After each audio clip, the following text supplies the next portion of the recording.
तो आज शिवानी गई है ऑफिस, तो मैं और वामिका निकले हैं स्वीडन को करने एक्सप्लोर।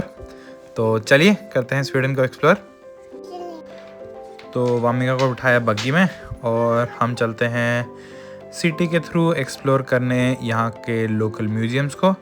और सबसे इंटरेस्टिंग लग रहा है वासा म्यूजियम, तो देखते हैं। तो यहाँ की ट्रैम्स देखिए, काफ़ी इंटरेस्टिंग है, एकदम पुराने ज़माने टाइप की लग रही है। बट मैंने मॉडर्न टाइप की भी देखी, शायद ये इकलौती है पुरानी टाइप। काफ़ी सारे ऑफिसेस यहाँ पे हैं, काफ़ी सुंदर जगह है। तो हमारी ट्रैम आ गई, अब इसको लेंगे और चलते हैं। हम बैठ गए ट्रैम में। तो हम उतर गए हैं जहाँ पे सारे म्यूजियम्स हैं। ये जो आपको सामने वाला दिख रहा है, ये यहाँ का वाइकिंग म्यूजियम है। नॉर्डिक लाइफ के बारे में यहाँ पे बताया हुआ है, तो यहाँ पोस्टर लगा हुआ है। काफ़ी इंटरेस्टिंग है, काफ़ी सुंदर है ये। और अगर आप इसके जस्ट पीछे देखें तो यहाँ पे आपको दिखेगा कि यहाँ पे सारे म्यूजियम्स आसपास हैं और उन्होंने सबके डायरेक्शन लगा रखी है। तो हम जा रहे हैं अभी वासा म्यूज़ियम, जो कि एक शिप के ऊपर है। शिप का नाम वासा था और इस म्यूज़ियम की शेप भी एकदम शिप जैसी है। सामने गार्डन है, तो चलिए चलते हैं, अंदर से लेते हैं टिकट। तो हमने टिकट ले लिए, 230 SEK की थी, लगभग 2000 INR के बराबर थी। तो हम अंदर आ गए हैं और हमारे सामने खड़ी है वासा। ये वो शिप है जिसके ऊपर ये पूरा का पूरा म्यूज़ियम बेस्ड है और इसी के स्टोरीज़, इसी के टाइम के अराउंड की सारी चीज़ें हैं इस म्यूज़ियम में। ये देखिए, इसमें कितने सारे स्कल्पचर्स हैं, छोटे छोटे इंसान, थोड़े इनके गॉड्स जैसे। तो जो भी उस समय की मान्यताएं थी उसके हिसाब से इसमें बहुत सारे स्कल्पचर्स वगैरह हैं। काफ़ी इंटरेस्टिंग लग रही है। वासा के बगल में एक फुल रेप्लिका भी पड़ा हुआ है उसका, वासा का, जिसमें सेल्स वगैरह हैं और वासा में सेल्स नहीं थी। और उसमें कैनन्स वगैरह भी लगा रखी हैं जैसे वासा में ओरिजिनली थी। तो काफ़ी सुंदर लग रहा है ये देखिए, एक ओरिजिनल कैनन जो वासा में थी रिस्टोर्ड यहाँ पे पड़ी है। तो जो आप ये मेरे सामने कॉस्ट्यूम देख रहे हैं, ये डाइविंग सूट है और इसके पीछे की जो हिस्ट्री है वो काफ़ी ज़्यादा इंटरेस्टिंग है। तो बेसिकली वासा को इन लोगों ने निकाला था पानी के नीचे से, और जब ये लोग इसको निकालने जाते थे या इवन टनल्स खोदने जाते थे वासा के अराउंड उसको निकालने के लिए, तो ये सूट पहनते थे। इस स्टोरी को मैं आगे डिटेल में बताऊँगा। तो ये देखिए, यहाँ पे डाइविंग टनल्स के बारे में भी लिखा हुआ है, जो मैं बोल रहा था ना कि वासा के अराउंड इन्होंने डाइविंग टनल्स बनाई थी। तो ये देखिए, एक डाइविंग टनल इस टाइप से होती थी, इतनी पतली सी होती थी बस। उस समय के लोग और उनके कल्चर के बारे में कि वो कैसे दिखते थे, क्या कपड़े पहनते थे, कैसे कैसे होते थे, इन लोगों ने एकदम स्कल्पचर वगैरह बना रखे हैं। ये देखिए, पीछे टाउन की फ़ोटो भी है। तो ये है स्टोरी वासा के डूबने की।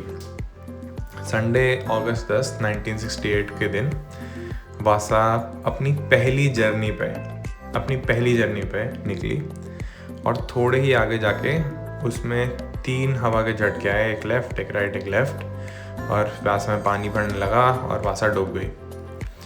वासा में अगर आप देखें तो बहुत ज़्यादा स्कल्पचर्स वगैरह बने हुए हैं, तो बहुत ही ज़्यादा इंट्रिकेटली डिज़ाइन की गई थी, बहुत ही ज़्यादा मेहनत हुई थी, बहुत ही ज़्यादा लोग लगे थे इसे बनाने में। अगर आप छोटे छोटे स्कल्पचर्स देखें तो इसमें कितनी सारी डिटेलिंग हो रखी है। इन्होंने ओरिजिनल कलर्स में इसको पेंट किया हुआ है और बता भी रहे हैं कि हर कलर का क्या मीनिंग था। उस समय रेड और गोल्ड बहुत फेमस हुआ करता था, तो उसी में ज़्यादातर पेंटिंग थी।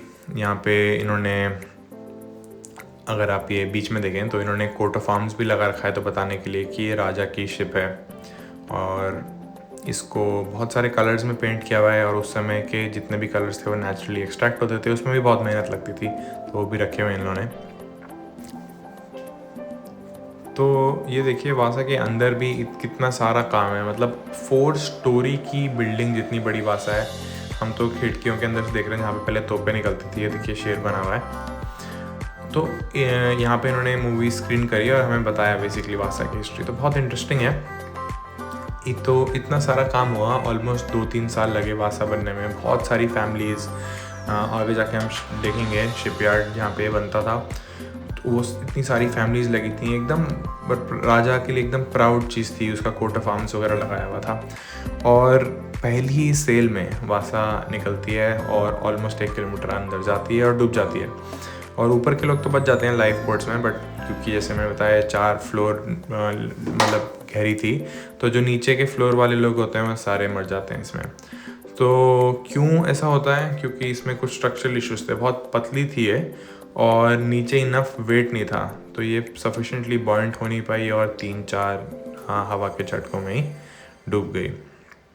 जब इसे निकाला जा रहा था तो इतने बड़े बड़े इसमें बोल्ट्स लगे हुए थे जिनको रिप्लेस किया गया, और क्योंकि वो उनमें जंग लग चुकी थी।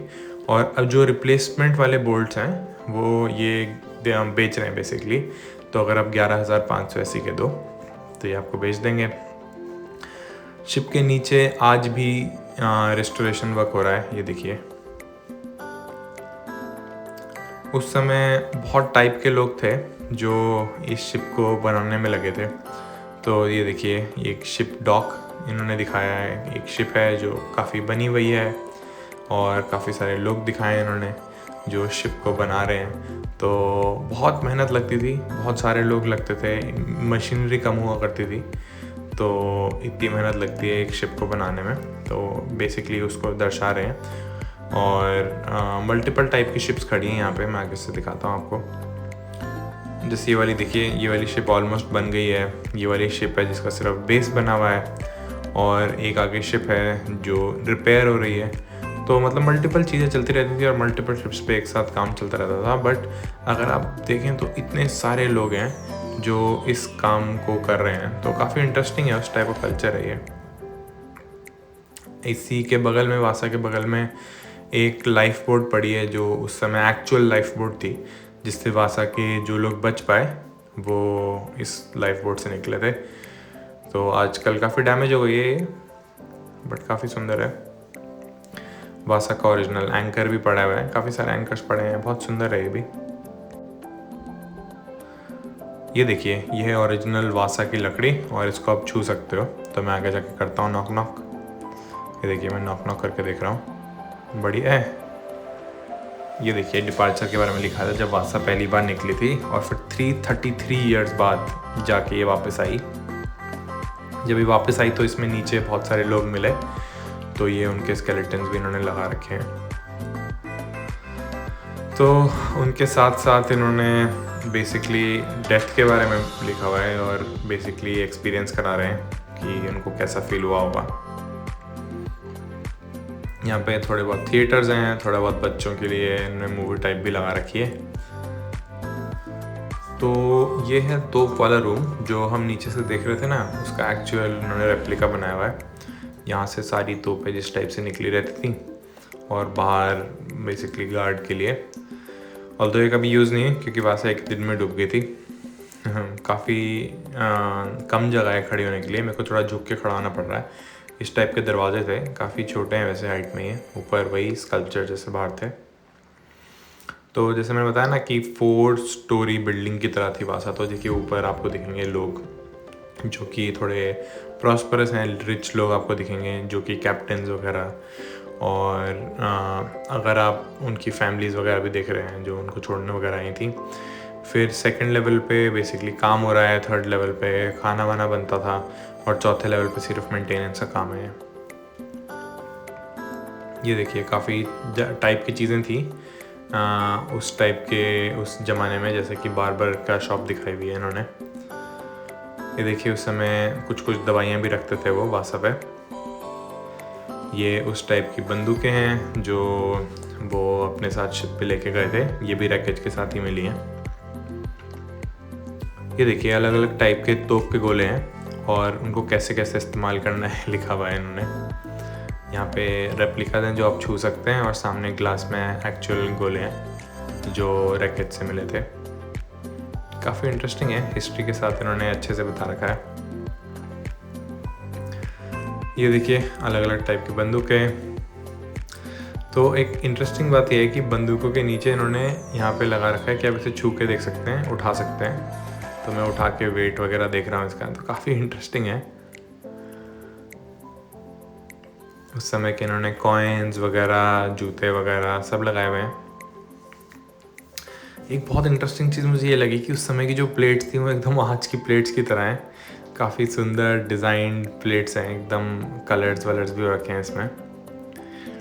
कुकवेयर है ये देखिए, एक बड़ा सा पॉट है जिसमें खाना बनता था, काफ़ी सुंदर लग रहा है। अभी हम थोड़ा सा ऊपर आ गए हैं तो हम पीछे की साइड को ज़्यादा क्लोजली देख पा रहे हैं। तो ये देखिए, ये जो मेन ऑफिसर होते थे, बड़े ऑफिसर, उनका कैबिन ऐसा हुआ करता था। तो यहाँ पे बैठने की जगह होती थी साइड में, और शायद बेड वगैरह रहता हुआ, और साइड में क्या बोलते हैं, एक टेबल लगी हुई है जैसे जिस पे वो बैठ के काम कर सकते थे। तो क्योंकि हमारे पास बग्गी है, हम लिफ्ट के थ्रू ही ऊपर नीचे जा रहे हैं। तो जैसे मैं आपको बता रहा था ना नीचे से कि आगे एक जगह थी खड़े होने की, तो उसका इन्होंने एक रेप्लिका बना रखा है, और इस पे हम ऊपर जा सकते हैं शायद। और मैं भी देख के आता हूँ, अगर हम ऊपर जा सकते हैं तो हम ऊपर जाएंगे और फिर नीचे देखेंगे। शायद सभी लोग कंफ्यूज हैं यहाँ पे। ओह अच्छा, शायद इन्होंने पूछ लिया, तो हम भी चलते हैं ऊपर। तो काफ़ी बढ़िया है, देखते हैं यहाँ से क्या व्यू आता है।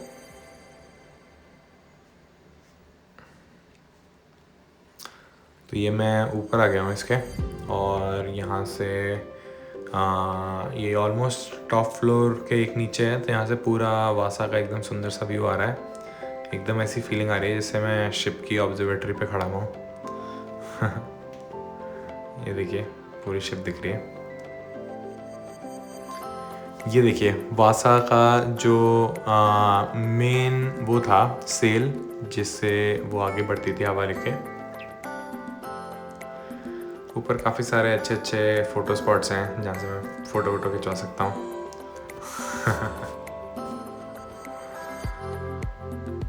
काफ़ी जैसे जैसे ऊपर जाते जाते हैं आप और डिटेल्स इंट्रिकेसीज के साथ देख सकते हैं। तो जैसे अगर एक एनिमी के सामने वासा आती तो उसको ऐसी दिखती एकदम, इतनी स्कल्पचर्स वगैरह के साथ। तो उसका इंटेंशन ही था कि जो दुश्मन है वो डर जाए, मतलब वासा को देख के। तो काफ़ी इंटरेस्टिंग है, उसके ज़माने के हिसाब से तो बहुत ही अच्छी और बहुत ही सुंदर कारीगरी है इसमें। अगर आप देखें तो बीच में वो कोट ऑफ आर्म्स भी है जो बताता है कि ये राजा की शिप है और इससे डर जाओ, मतलब बेसिकली। तो बढ़िया था, बहुत मज़ा आया। अभी हम निकल गए हैं वासा म्यूज़ियम से और घूमते हैं स्वीडन, और मिलते हैं हम लोग नए ब्लॉग में।